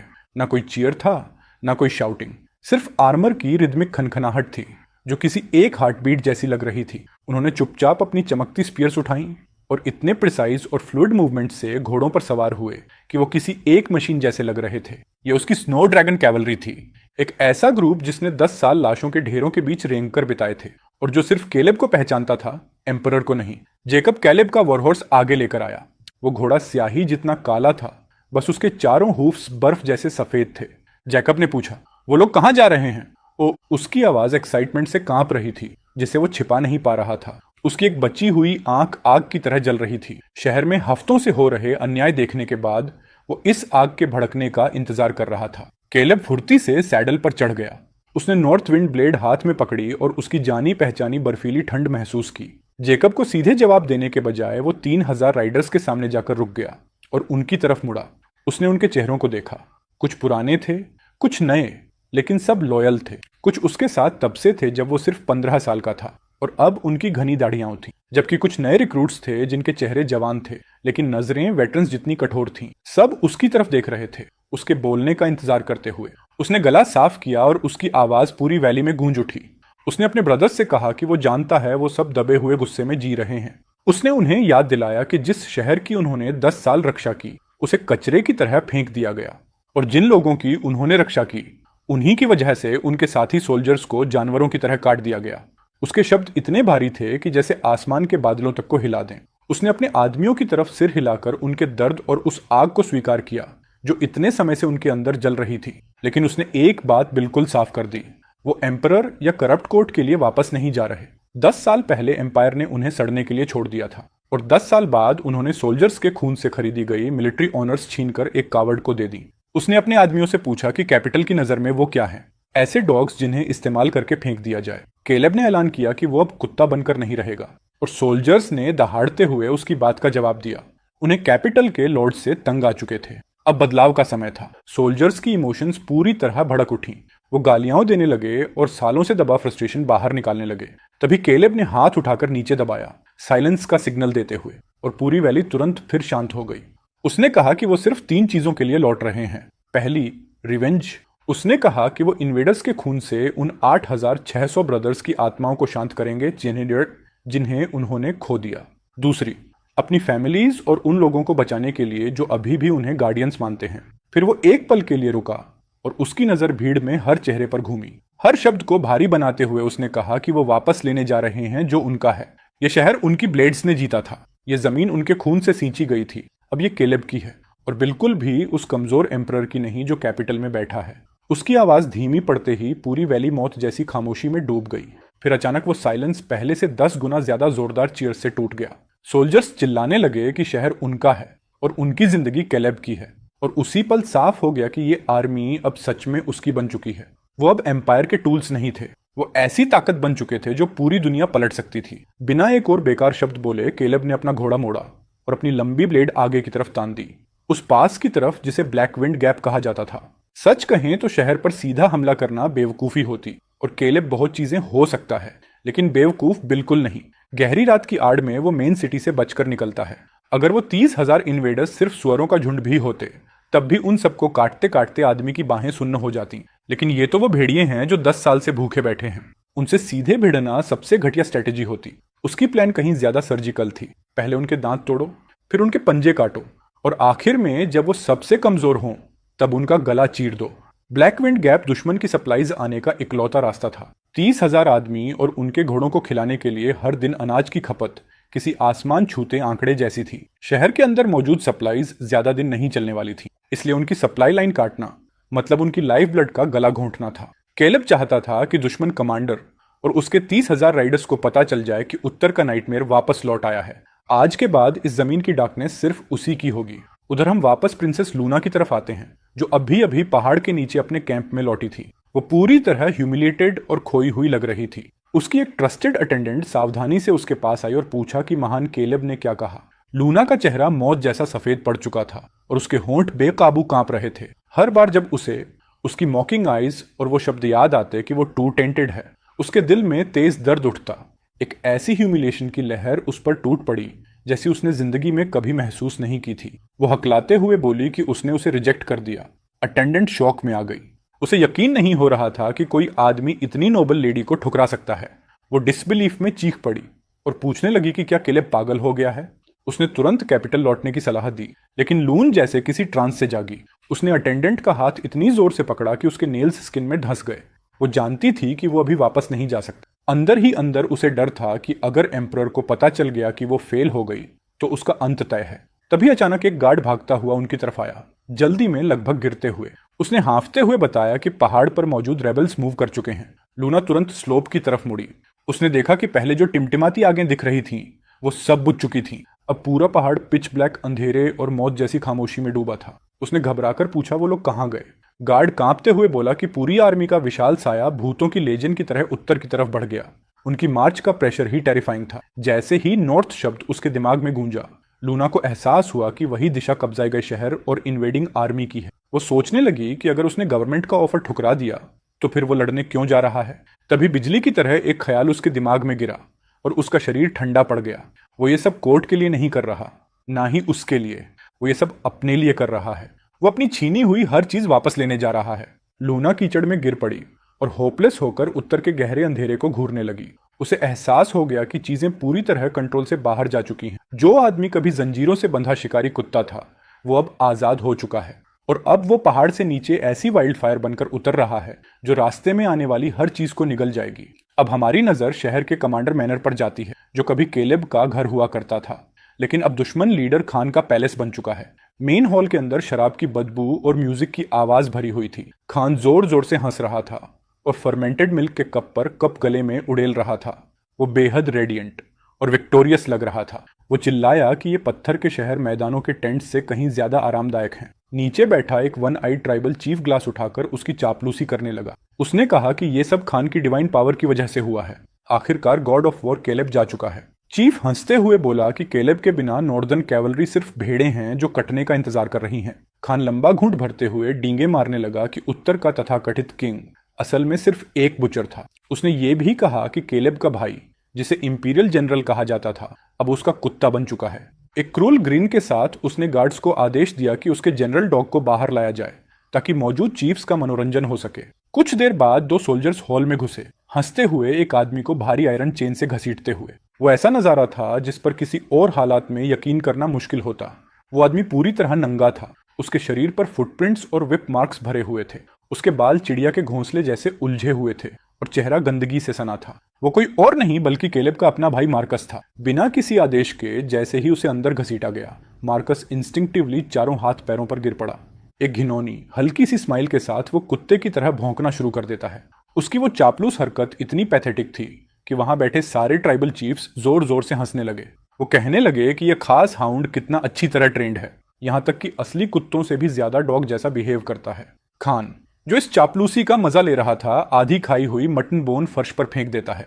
वो हड्डी सीधे मार्कस के सामने गिरती है और उसे अपना रिवॉर्ड एंजॉय करने को कहा जाता है। मार्कस की आंखें चमक उठती हैं और वो भूखे जानवर की तरह उस पर टूट पड़ता है। वो हड्डी को मुंह में ठूंस लेता है और उससे चिपकी मिट्टी तक निगल जाता है। उसने 2 दिन से कुछ नहीं खाया था और जिंदा रहने के लिए वो हड्डी से भी बदतर चीजें खा लेता। मार्कस को इस हालत में देखकर खान के अंदर घमंड की एक जबरदस्त लहर उठती है, लेकिन तभी वो जश्न अचानक रुक जाता है। बाहर से एक स्काउट भागता हुआ अंदर आता है। उसका चेहरा पीला पड़ा हुआ था और वो बुरी तरह घबराया हुआ दिख रहा था। सच कहें तो उसके चेहरे का हाल ही इतना काफी था कि कमरे की सारी हंसी तुरंत गायब हो गई। खान के चेहरे से भी मुस्कान उड़ गई। वो झुंझलाकर पूछता है, क्या आसमान टूट पड़ा है? स्काउट हकलाते हुए बताता है कि ब्लैक विंड गैप पर उनकी पूरी सप्लाई कन्वॉय पर हमला हुआ और उसे लूट लिया गया। खान अचानक खड़ा हो जाता है और अपनी गोद में बैठी औरतों को बेरहमी से धक्का देकर हटाता है। वो गरज कर पूछता है, क्या सच में सारी सप्लाईज खत्म हो गई और क्या कोई सर्वाइवर बचकर निकल पाया? स्काउट जवाब देता है कि एक भी आदमी जिंदा नहीं बचा। खान की आंखें सिकुड़ जाती हैं और उसके शरीर से खतरनाक ओरा निकलने लगता है। वो पूछता है, क्या मौके पर कुछ मिला? स्काउट जल्दी से अपने रोब से एक चीज निकालकर सबको दिखाता है। वो बताता है कि ये एक कैप्टन की लाश से मिली थी। वो भेड़िए के दांत से बना एक बैज था जिस पर उड़ते हुए ड्रैगन की आकृति बनी थी, महान स्नो ड्रैगन फ्लैग का सिंबल। जैसे ही वो बैज सामने आता है, हॉल में बैठे हर चीफ की हंसी तुरंत रुक जाती है। उसके बाद ऐसी भारी साइलेंस छा जाती है कि सुई गिरने की आवाज भी सुनाई दे। जो माहौल कुछ पल पहले शोर से भरा था, वो अचानक बर्फ जैसी ठंड में बदल गया। वन आइड चीफ की आवाज कांपने लगती है। उसके चेहरे का रंग उड़ जाता है और वो धीरे से केलेब का नाम फुसफुसाता है। वो नाम किसी कर्ज की तरह काम करता है। वहां मौजूद हर इन्वेडर के दिल में आदिम डर भर जाता है। 10 साल तक वो लोग उसी नाम के दबाव में जिए थे और उन्हें सच में लगा था कि गॉड ऑफ वॉर आखिरकार चला गया। उन्हें लगा था अब वो जो चाहें कर सकते हैं, लेकिन अब ये बैज ऐसा लग रहा था जैसे किसी ने उनके सिर पर बर्फ का पानी उड़ेल दिया हो। वो वापस आ चुका था। खान का चेहरा बेहद ग्रिम हो जाता है। वो बैज छीनकर इतनी जोर से पकड़ता है कि उसकी हाथों की नसें उभर आती हैं। वो गुर्राते हुए कहता है कि यह नामुमकिन है। उसे याद दिलाता है कि एम्परर ने केलेब को एक्साइल कर दिया था। उसके हिसाब से केलेब अब बस एक आवारा कुत्ता होना चाहिए। अब वो सोचता है कि केलेब में वापस आने की हिम्मत आई कहां से, लेकिन उसकी बातों के बावजूद अंदर से वो पैनिक में था। वो सबसे बेहतर जानता था कि केलेब सिर्फ इंसान नहीं है, वो एक मॉन्स्टर है। एक पागल आदमी जो उनके नाइटमेयर्स में घूमता है।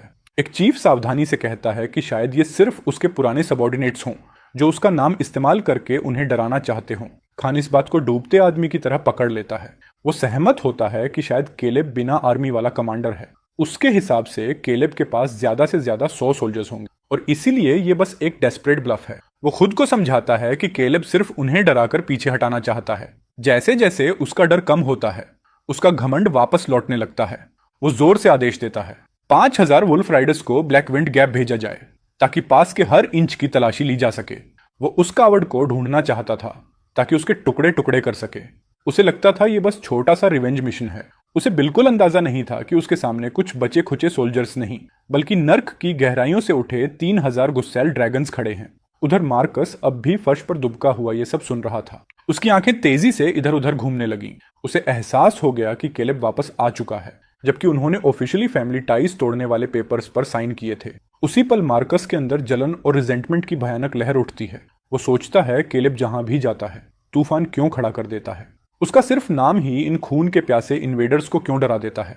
फिर वो खुद को देखता है, एक ऐसा आदमी जिसे खाने के टुकड़ों के लिए कुत्ते की तरह रेंगना पड़ रहा है और उसके मुंह की मिट्टी से भी ज्यादा कड़वा उसका अपमान लग रहा था। वो तय करता है कि वो पूरी जिंदगी पालतू जानवर बनकर नहीं रहेगा और तभी उसके दिमाग में एक घटिया प्लान जन्म लेने लगता है। उसे अपने नए मास्टर के सामने लॉयल्टी साबित करने का मौका दिखता है क्योंकि वो केलेब की कमजोरियों को सबसे बेहतर जानता है। वो रेंगते हुए खान के पैरों तक जाता है और अपना सिर उसके बूट से रगड़ता है।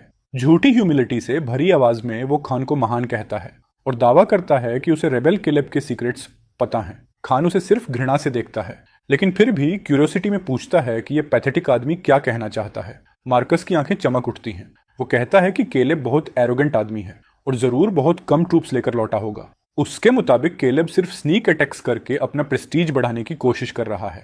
वो ये भी कहता है कि केलेब को हमेशा संकरी और खतरनाक वैलीज में ट्रैप्स लगाने का शौक रहा है। मार्कस आगे बताता है कि उसे पास में एक जगह पता है जिसे नैरो हेवन पास कहते हैं, जहां दोनों तरफ ऊंची क्लिफ्स हैं और बीच में सिर्फ पतला रास्ता। वो दावा करता है कि केलेब को ऐसी टेरेन बहुत पसंद है और सुझाव देता है कि खान वहां आर्चर्स छिपाकर एम्बुश लगाए। वो भरोसा दिलाता है कि जैसे ही केलेब अंदर आएगा एरोज की बारिश से बच नहीं पाएगा। मार्कस इतनी एक्साइटमेंट से बोल रहा था जैसे वो पहले ही केलेब की बॉडी को एरोज से छलनी देख चुका हो। उसे लगता था कि वो अपनी जान खरीद रहा है, लेकिन उसे बिल्कुल अंदाजा नहीं था कि उसका ये ब्रिलियंट प्लान असल में केलेब को ऐसी मैसिव अपॉर्चुनिटी की तरफ धकेल रहा है जिसकी कल्पना केलेब ने खुद भी नहीं की थी। वो आदेश देता है कि जनरल साइलस की कमांड में 5000 और आदमी नैरो हेवन पास में एम्बुश लगाने भेजे जाएं। वो खुद अपनी आंखों से देखना चाहता था कि क्या केलेब सच में वो अजय लेजेंड है जिससे हर कोई डरता है। नीचे जमीन पर रेंगते मार्कस को देखकर खान एक रेयर ठंडी मुस्कान देता है। वो कुत्ते से कहता है कि शायद वो सच में काम का साबित हो सकता है। वो वादा करता है कि अगर केलेब पकड़ा गया तो मार्कस को रैंक और ऐशोराम की जिंदगी दी जाएगी। एक्साइटमेंट से कांपता हुआ मार्कस पागलों की तरह भौंकना शुरू कर देता है। वो अपना सिर फर्श पर इतनी जोर से मारता है कि खून निकल आता है और कसम खाता है कि वो खान की सेवा किसी बोझा ढोने वाले जानवर की तरह करेगा। उसे लग रहा था उसके गोल्डन डेज वापस आने वाले हैं। उसे बिल्कुल एहसास नहीं था कि ये आइडिया देकर उसने खुद अपने और इन्वेडर्स के लिए एक विशाल कब्र खोद दी है। उधर ब्लैकविंड गैप में भारी खामोशी छाई हुई थी। हवा में खून की मेटेलिक स्मेल और धुएं की तीखी बदबू घुली हुई थी। 300 से ज्यादा दुश्मनों की लाशें जमीन पर बिखरी पड़ी थीं। ज्यादातर एक ही प्रिसाइज वार में मारे गए थे। उनके चेहरे प्योर टेरर में जमे हुए थे। सारी सप्लाई वैगन्स जलकर कोयला बन चुकी थीं। केलेब अपने घोड़े पर बैठा ये सब ठंडी और डिटैच्ड नजरों से देख रहा था। सच कहें तो इतनी छोटी विक्ट्री उसके बड़े प्लेन के लिए बस एपेटाइजर जैसी थी। क्लीनअप संभाल रहा एक सेंट्यूरियन उसके पास रिपोर्ट देने आता है कि कोई भी सर्वाइवर जिंदा नहीं छोड़ा गया। उसका नाम लियो था, एक पुराना वेटरन जिसके बाएं गाल पर लंबा स्कार था जो उसे और खतरनाक लुक देता था। केलेब सिर हिलाकर पूछता है कि उनके अपने लोगों को कोई नुकसान हुआ क्या। लियो हल्की डिस्डेन के साथ बताता है कि सिर्फ 3 लोगों को मामूली स्क्रैचेस आए। इन्वेडर्स इतने अचानक अटैक में फंसे कि रिएक्ट करने से पहले ही टूट गए। ये एक्सपेक्टेड था। सालों में केलेब ने उनके अंदर इतना डर बैठा दिया था कि उनके स्काउट्स बॉर्डर के 30 माइल अंदर आने की भी हिम्मत नहीं करते थे। केलेब के जाने के बाद उन्हें लगा दुनिया शांत हो गई है और उन्होंने अपनी गार्ड पूरी तरह गिरा दी। बिना प्रॉपर स्काउट्स के सप्लाई कन्वॉय भेजना प्रैक्टिकली खुद मौत को बुलाना था। लियो फिर पूछता है अगला कदम क्या होगा। जेकब आगे घोड़ा बढ़ाकर पूछता है क्या उन्हें यहीं वेट करना चाहिए। केलेब सिर हिलाकर एनिमी सिटी की तरफ देखता है। वो जानता था खान पूरा बेवकूफ नहीं है और जरूर बड़ी फोर्स भेजेगा इन्वेस्टिगेशन के लिए। वो लोग एक जगह नहीं रुक सकते। उसका गोल कोई नॉर्मल पोजिशनल बैटल नहीं था। उसका असली मकसद था दुश्मनों को इतना दौड़ाना कि वो पूरी तरह थक जाए, उन्हें एक पल की भी शांति ना मिले जब तक वो डर और भूख से टूट ना जाए। वो खुद को शैडोज में छिपे भेड़िए की तरह इस्तेमाल करना चाहता था, जो बार बार काटे, दुश्मन को खून से खाली कर दे, लेकिन खुद कभी हाथ ना आए। केलेब आदेश देता है कि आर्मी को 300-300 के 10 यूनिट्स में बांट दिया जाए, जो ब्लैकविंड गैप से अलग अलग दिशाओं में फैल जाए। वो उन्हें निर्देश देता है कि मेन एनिमी फोर्स से बचें और पूरा फोकस स्क्वाड्स और सप्लाई लाइंस खत्म करने पर रखें। उन्हें तेजी से हमला करना है और फाइट में कभी ज्यादा देर नहीं रुकना। हर रात उन्हें माउंटेन्स में तैयार हिडन केव्स और सीक्रेट पाथ्स में रिलोकेट होना होगा। वो चाहता था कि ये 100 मील का टेरेन ऐसी फोरबिडन जोन बन जाए जहां हर कदम पर इन्वेडर्स को लगे जैसे वो लैंडमाइन पर चल रहे हों। जैकब और बाकी कमांडर्स की आंखें एक्साइटमेंट से भर उठती हैं। यही वो वॉरफेयर थी जिसे वो सबसे ज्यादा पसंद करते थे। सालों पहले केलेब ने यही टैक्टिक्स इस्तेमाल करके सिर्फ 3000 राइडर्स से 3 लाख की आर्मी को 3 महीने तक रोक दिया था और आखिर में उन्हें तोड़ दिया था। अब हिस्ट्री बस खुद को दोहरा रही थी। केलेब एक और आदेश जोड़ता है, उन्हें पूरी तरह रूथलेस होना होगा। कोई सर्वाइवर नहीं छोड़ा जाएगा, लेकिन हर स्कर्मिश के बाद उन्हें सबसे साफ दिखने वाली जगह पर ड्रैगन क्रेस्ट बैज छोड़ना होगा। वो चाहता था कि खान को बिल्कुल पता चले उसके आदमी कौन मार रहा है। वो चाहता था कि हर सुबह आंख खुलते ही खान सबसे पहले उसी का नाम सोचे। उन ऑर्डर्स तेजी से भेज दिए जाते हैं और 3000 राइडर्स रोलिंग माउंटेन्स के अंधेरे में स्याही की बूंदों की तरह गायब होने लगते हैं। फिर केलेब जैकब और कुछ दर्जन एलीट गार्ड्स को लेकर दूसरी दिशा में निकल पड़ता है, ऐसी जगह की तरफ जहां उसका भाई कभी सोच भी नहीं सकता था कि वो जाएगा। अगली सुबह की रोशनी फैलने तक 50 आदमियों की स्काउट टीम सावधानी से एक संकरे माउंटेन पाथ पर आगे बढ़ रही थी। वो खान द्वारा केलेब को ढूंढने भेजी गई मैसिव सर्च पार्टी का हिस्सा थे। उनका लीडर, एक सेंचुरियन, चारों तरफ एक्सट्रीम विजिलेंस से नजर दौड़ा रहा था। उसे बिल्कुल पता नहीं था कि झाड़ियों के अंदर से कई आंखें उसे देख रही हैं। पिछली रात ब्लैकविंड गैप के मैसेक्रे की खबर पूरी आर्मी में फैल चुकी थी। हर कोई जान चुका था कि गॉड ऑफ वॉर वापस आ गया है। सेंटूरियन अपने आदमियों पर चिल्लाकर उन्हें अलर्ट रहने को कहता है। वो धीमी आवाज में चेतावनी देता है कि केलेब को ऐसी टेरेन में अपने डेडली ट्रिक्स खेलने का बहुत शौक है। जैसे ही उसके मुंह से ये शब्द निकले, उसे अचानक अपनी गर्दन पर ठंडक महसूस हुई। वो इंस्टिंक्टिवली हाथ ऊपर ले गया, लेकिन उसकी उंगलियां गर्म और चिपचिपे खून को छूती हैं। नीचे देखने पर उसने अपनी चेस्ट में ढसा काला एरो देखा, जिसकी नोक ताजे खून से चमक रही थी। वो बोलने की कोशिश करता है, चीखने की या शायद प्रार्थना करने की, लेकिन उसके गले से सिर्फ गीली घरघराहट निकलती है और अगले ही पल वो घोड़े से सीधा नीचे गिर पड़ता है। तभी उसके सोल्जर्स पैनिक में अपनी कर्व्ड ब्लेड्स निकालते हैं, लेकिन तब तक बहुत देर हो चुकी थी। घने जंगलों से घिरे उस पहाड़ी रास्ते के दोनों तरफ से अचानक मौत की आवाज गूंजी। अनगिनत तीर तूफानी बारिश की तरह बरस पड़े और हवा चीखों से भर गई। उन स्काउट्स को अपने दुश्मन की परछाई तक नहीं दिखी। उससे पहले ही वो इंसानी पिनकुशन बन चुके थे। 10 सांसों से भी कम वक्त में पूरी झड़प खत्म हो गई। साफ, तेज और परफेक्टली एग्जीक्यूटेड काम। काले कपड़ों में ड्रैगन कैवलरी के दर्जनों सैनिक, जिनके चेहरे वुरपेंट से ढके थे, जंगल से बाहर निकले। वो प्रैक्टिस्ड प्रिसीजन के साथ लाशों को चेक करने लगे और जो अभी जिंदा थे उन्हें आखिरी वार देकर खत्म कर दिया। आखिर में उन्होंने सेंटूरियन की छाती पर एक ड्रैगन क्रेस्ट बैज टांग दिया, अपनी डरावनी पहचान छोड़ते हुए। फिर वो भूतों की तरह वापस जंगल में गायब हो गए। पूरा दिन यही मंजर अलग अलग जगहों और अलग अलग वक्त पर दोहराया गया। खान ने जो स्काउट पार्टीज भेजी थीं, वो एक एक करके नॉर्थ रिज के विशाल पहाड़ों में ऐसे गायब होती गईं जैसे किसी अथाह समंदर में पत्थर फेंक दिया गया हो। जब ये रिपोर्ट्स आखिरकार खान तक पहुंची, साथ में खून से सने ड्रैगन क्रेस्ट बैजेस का ढेर भी था। महान खान का चेहरा इतना काला पड़ गया जैसे उससे स्याही टपकने वाली हो। सच कहें तो उसकी लेजेंडरी पेशेंस अब टूटने के किनारे पर थी। वो अपने कमांडर्स पर दहाड़ा, उन्हें निकम्मा कहकर जिंदा जलाने की धमकी देने लगा। उसने पूछा, आखिर केलेब के पास कितने आदमी हैं? क्या वो आदमी सच में उड़ सकता है या जमीन में गायब हो जाता है? सारे ट्राइबल लीडर्स चुपचाप जमे बैठे रहे। किसी की सांस लेने की भी हिम्मत नहीं हुई, क्योंकि डर प्लेग की तरह फैल चुका था। अंदर ही अंदर वो जानते थे कि अदृश्य दुश्मन सबसे खतरनाक होता है। उन्हें लग रहा था जैसे वो किसी विशाल इनविजिबल वेब में फंस चुके हों और केलेब उस वेब का शिकारी हो, जो अंधेरे में छुपकर सही वक्त पर जाल कसने का इंतजार कर रहा हो। लेकिन तभी उम्मीद की एक किरण आई। एक मैसेंजर हाँफता हुआ अंदर घुसा। उसके चेहरे पर राहत साफ दिख रही थी। उसने बताया कि जनरल सिलस ने आखिरकार केलेब का ट्रेल ढूंढ लिया है। खान तुरंत अपनी सीट से उछलकर खड़ा हो गया। उसकी आंखों में शिकारी जैसी भूख चमक उठी। उसने पूछा, वो लेजेंड आखिर छुपा कहाँ है?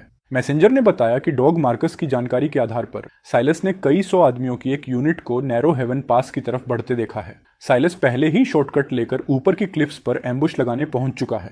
उसने खान को भरोसा दिलाया कि केलेब सीधे जाल में चलकर आ रहा है। खान ने लगातार 3 बार गुड चिल्लाया। उसके चेहरे का अंधेरा अब एक क्रूर मुस्कान में बदल चुका था। उसने आदेश दिया कि साइलस जल्दी ट्रैप एक्टिवेट न करे। वो खुद वहां पहुंचना चाहता था। वो अपनी आंखों से देखना चाहता था कि वो अजेल एजेंट आखिर कैसे टूटकर खून में लथपथ होता है। उसने अपने जनरल्स को आदमियों को तैयार करने का आदेश दिया और वादा किया कि जैसे ही केलेब मरेगा वो दक्षिण की तरफ मार्च करेंगे, कैपिटल को लूटेंगे, एम्परर को पकड़ेंगे और प्रिंसेसेस को अपने लिए छीन लेंगे। टेंट फिर से इन्वेडर्स की भूखी हुआ हुआ से गूंज उठा, जिन्हें सच में लग रहा था कि जीत अब उनके हाथ में है। उधर केलेब एक ऊंची चोटी पर जेकब के साथ खड़ा टेलीस्कोप से दुश्मन की सेना को देख रहा था, जो एक विशाल पाइथन की तरह आगे बढ़ रही थी। जेकब ने उस भारी फौज को नैरो हेवन पास की तरफ जाते देखा और पूछा, क्या दुश्मन सच में इस ट्रैप में फंस गया? केलेब बस हल्का सा मुस्कुराया।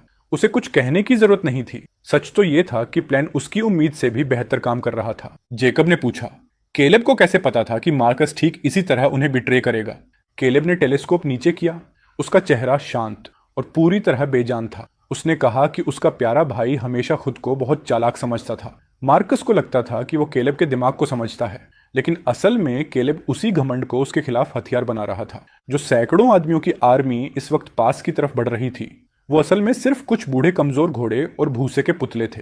कुछ वेटरन सोल्जर्स उन्हें दूर से हाँक रहे थे ताकि मछली खुद चलकर उस स्लॉटर हाउस में पहुंचे जो केलेब ने नैरो हेवन पास में बड़ी बारीकी से तैयार किया था। जेकब ने याद दिलाया कि साइलस के पास लगभग 10,000 आदमी हैं और अगर खान भी वहां पहुंच गया तो दुश्मन की ताकत 20,000 हो जाएगी। वो साफ परेशान था। उसने कहा, उनके पास सिर्फ 3,000 राइडर्स हैं जबकि सामने 20,000 की सेना हो। ये तो सीधा सुसाइडल डिफरेंस है। केलेब ने टेलीस्कोप समेटा और उसके होंठों के कोने पर एक ठंडी खतरनाक मुस्कान उभरी। उसने जेकब से कहा कि उसने कभी भी फेयर बैटल लड़ने का इरादा नहीं किया था। फिर उसने आदमियों को वो ग्रैंड गिफ्ट तैयार करने का आदेश दिया जो उन्होंने पहले से रेडी कर रखा था। जैसे ही खान की पूरी सेना नैरो हेवन पास के अंदर फंस जाएगी, वो अपना असली ट्रैप एक्टिवेट करेंगे।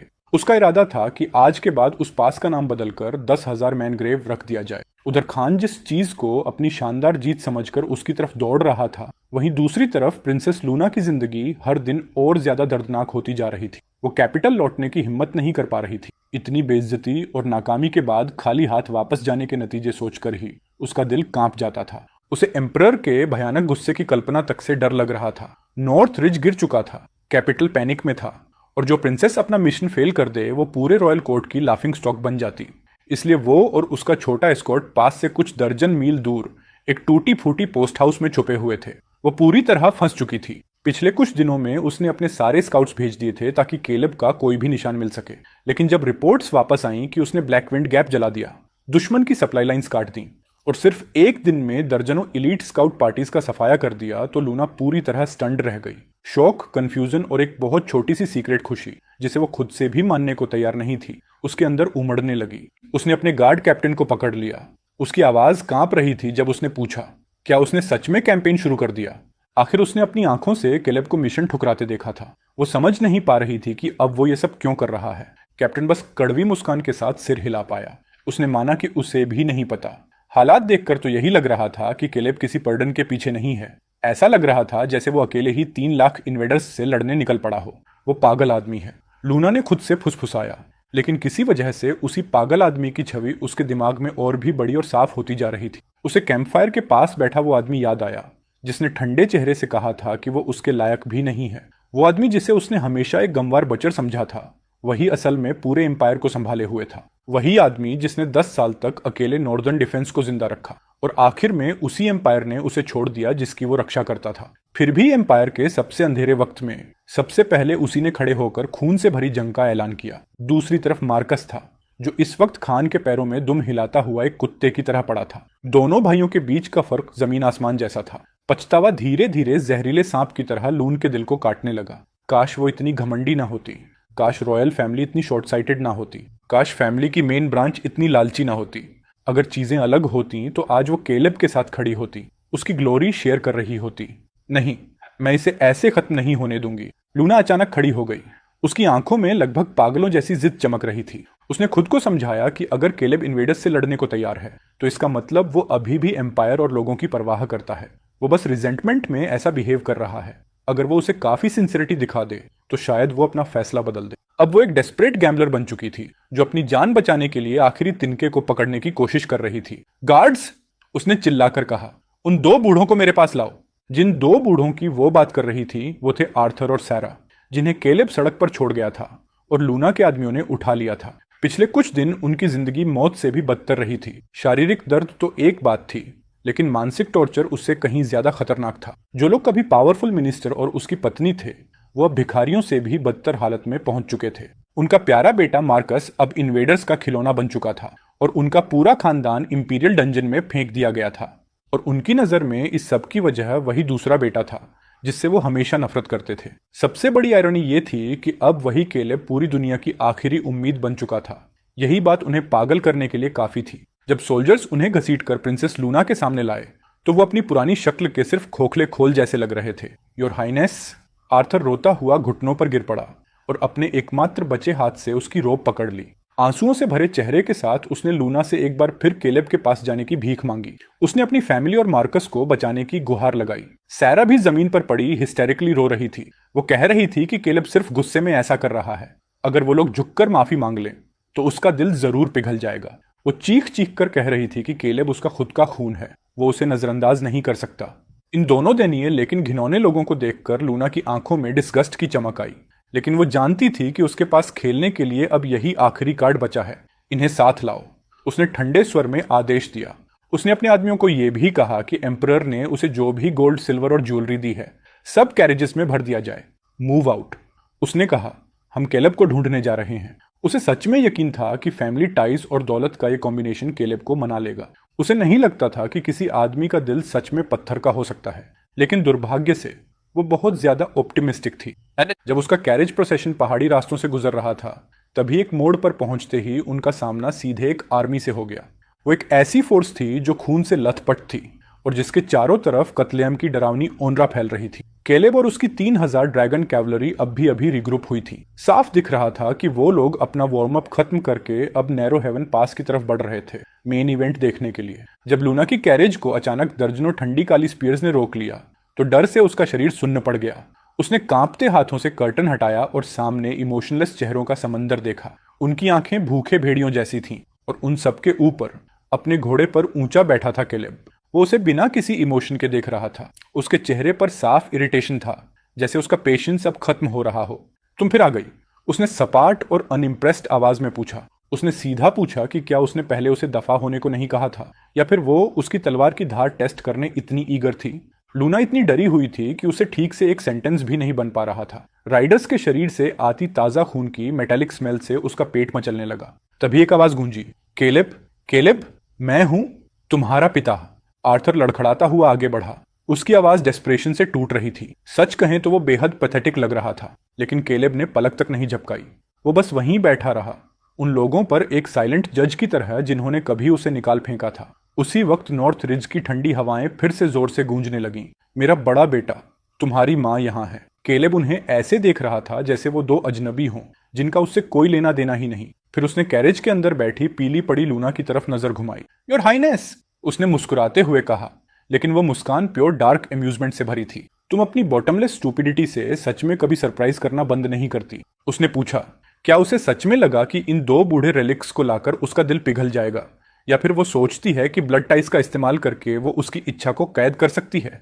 लूना का शरीर हवा में कांपते पत्ते की तरह थरथराने लगा। वो कुछ बोलने की कोशिश कर रही थी, लेकिन केलेब ने उसे बीच में ही काट दिया। उसकी आवाज अब बर्फ जैसी ठंडी और तेज हो चुकी थी। वो उसे दिखाना चाहता था कि वो कितनी गलत है। उसने अपना घोड़ा 2 कदम आगे बढ़ाया और कार्रिज के ऊपर मंडराने लगा।